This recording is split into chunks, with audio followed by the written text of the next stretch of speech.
Okay, next up is a discussion about scope. So until now we haven't really focused on where variables can be accessed in a program. We know that variables are created once the flow of control reaches a data declaration, but we haven't really talked about where in the code these variables really are available.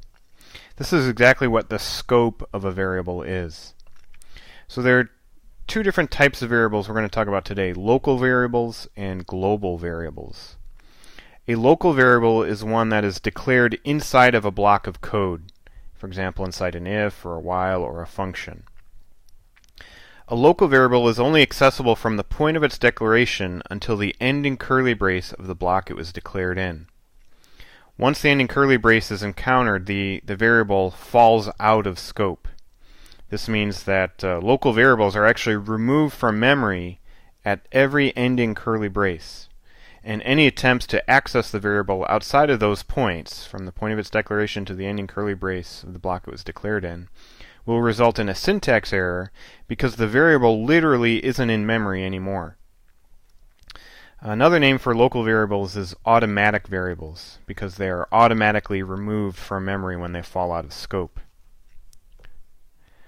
So let's look at this function called foo. It has a variable, this is called a local variable, called bar, and it is only accessible when the flow of control reaches this line, and when we get to the ending curly brace of the block that this variable was declared in, okay, the variable bar is actually removed from memory. So if you were to look at memory before we got to this point on this line, there would not be a box called bar. Then it would spring into existence. There would be a box called bar until we got to this point, at which point the variable bar would literally be ripped out of memory. Okay, so this variable cannot be referenced from another function or before the declaration. You have a very limited amount of time where you can access bar. Okay, it's the code that I have highlighted here, from the declaration to the ending curly brace of the block it was declared in. Okay, so it's local to this section of code, kind of physically local to this chunk of code. And this is a pretty significant constraint that programmers have to deal with. There's another type of variable called a global variable. Okay, a global variable is one that's declared outside of any block. Okay, so usually at the top of a program above main, that's where you might declare your global variables. A global variable can be accessed from anywhere in the program. Okay, so local variables have this finite section of code where they can be accessed. Global variables can be accessed from anywhere in the program. Variables can be declared outside of a block, but all other executable statements must actually be in a function body. So the only bit of code that's not going to be in some kind of function somewhere would be the declaration of a global variable. So I have an example here. Okay.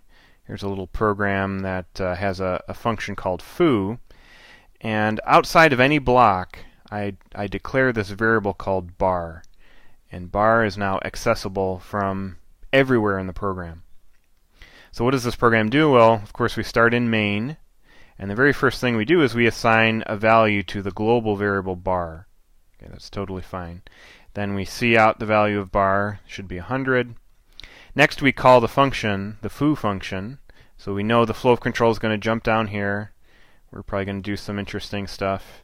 And then maybe down here we're going to set bar equal to 10. So the program knows that we're talking about the global variable called bar, because there is not a local variable called bar. So the program always looks for a local variable first, and if it can't find one, it goes and looks for a global variable with that same name. Okay, so now bar used to hold the value 100, now it holds the value 10. We come to the ending curly brace, the flow control is going to jump back to main, and we're going to pick up with our sequential flow, and now when we print out bar, it's going to hold that value 10. Because again, bar is global, there's only one box called bar, and we can change its value basically from anywhere in the program. Okay, so we have local variables and we have global variables. Now it turns out that function parameters We just talked about function parameters in the last video. Those are very much like local variables. So here we have first, middle, and last. Remember this function.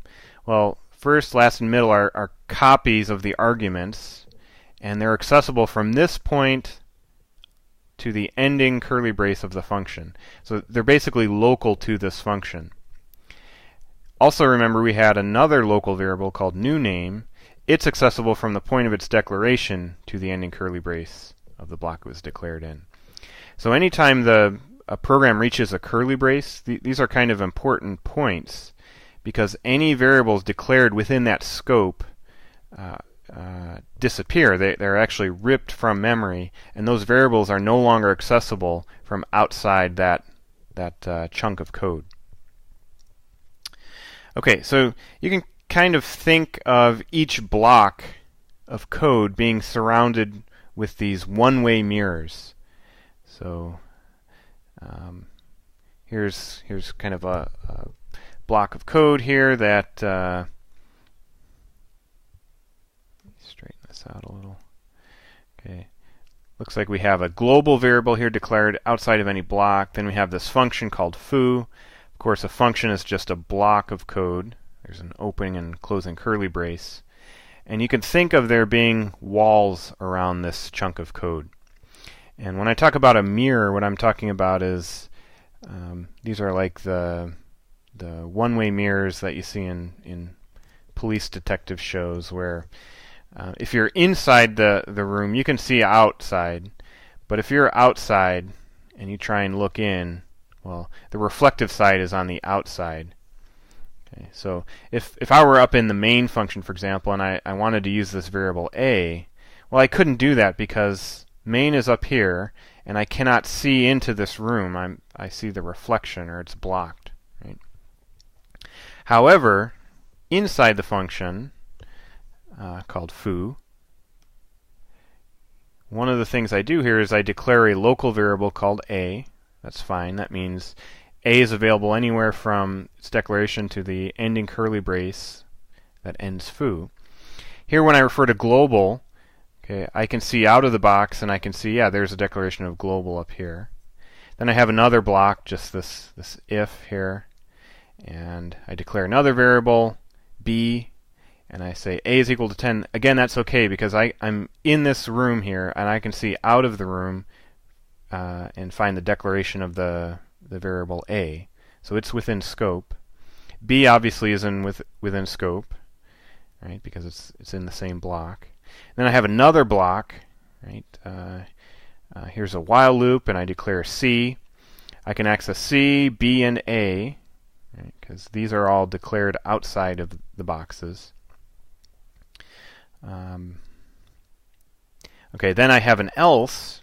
Right? So the else is kind of interesting. Here I refer to A. That's okay, because I see out of the box here, and I see that A was declared within the outer box. I haven't had to go through the mirrored side. Then I declare this variable D, and of course I can still access the global variable. One thing I couldn't do inside here is try and access, say, the variable C.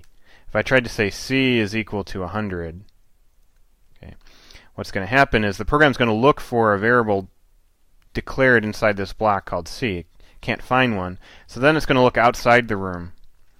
And it's going to look up here, and it says, well, it sees a declaration of A, but no C. Then it's going to look in the global place. So, well, there's no C there either. C is declared inside one of these rooms, and the rule is you cannot from one room look inside another. Okay, you can look outside of your room, of course, but you can't cross this boundary, or think of this as being mirrored. Okay, that kind of mirror example may be of value to you or not. Basically, you can see out of the room when you refer to a variable, but you cannot see into a room from the outside. The mirror prevents one from seeing in. Okay, so you might be thinking, well, why do we have two different types of variables? Why don't we just make all of our variables global? then they're available from everywhere in the program. Well, perhaps you noticed that all the data declarations that I've done so far, they've all been of this local type. I actually have not even used a global variable in any one of my programs up to this point. There's a reason for this. I think using global variables is a very bad idea. So this is why. Global variables take up room in memory for the entire lifetime of the program. And you have to remember, some programs run 24 hours a day, 7 days a week. Think of your cell phone, for example. That is always running. Global variables are taking up space for the duration of those programs. The great thing about local variables is that they only occupy memory when they're needed for much shorter periods of time. Right, so let's look at this code here. So here we really will only ever need either x or y. We know that an if-else statement says we're going to execute one but not both of these two paths. So it doesn't really make sense to make both x and y global variables, because we know we're only going to use one or the other. Okay. If we made them global, not only would they both be available, they'd be sitting in memory for the lifetime of the program. Here we can say we want to use x for a short amount of time, from here basically till the ending curly brace where x falls out of scope. Or we want to use y from the point of its declaration to here. These are much shorter periods of time than we have access to global variables. Global variables, like I said, they live for the entire lifetime of the program. And because of this, I generally avoid using global variables, and you should too. So you may be tempted to use global variables to avoid learning the syntax of passing parameters to functions. Okay, that's what I see most students, early programming students, do most often. But please take the time to learn about passing parameters to functions because of the problems associated with global variables. Another reason you want to avoid globals is that they're accessible to all the programmers on a development team. This makes it possible for malicious or accidental changes to global variables. Generally, we want to localize the use of our data to small chunks of code. This is desirable because if something unusual is going on with our data, we want to know exactly where to look. With a global variable, there's no well-defined place to look for errors. Right? You have absolutely anyone, any place in the program can access them. Okay, so global variables are, I really honestly never use them. However, it is okay to have these things called global constants. And a global constant is a global variable, but it can be assigned exactly one time, and then it can never be changed again. That's where the word constant comes from. The one time you can assign a value to a global constant is in the declaration of that piece of data. So there's a special keyword for this. Notice this const keyword is short for constant. What this says is, yes, interest rate is a global variable of type float, but we get one and only one chance to assign a value to that variable. That's basically when the program begins. Now, if anywhere in this program, if I attempt to change interest rate, right, if I say, I want the interest rate to be equal to 6%, this would actually be a syntax error. Okay. The compiler will not let you change a variable that's marked as constant. Okay. So this makes it a little bit safer than a true global variable, because it can get that first value but can never be changed after that.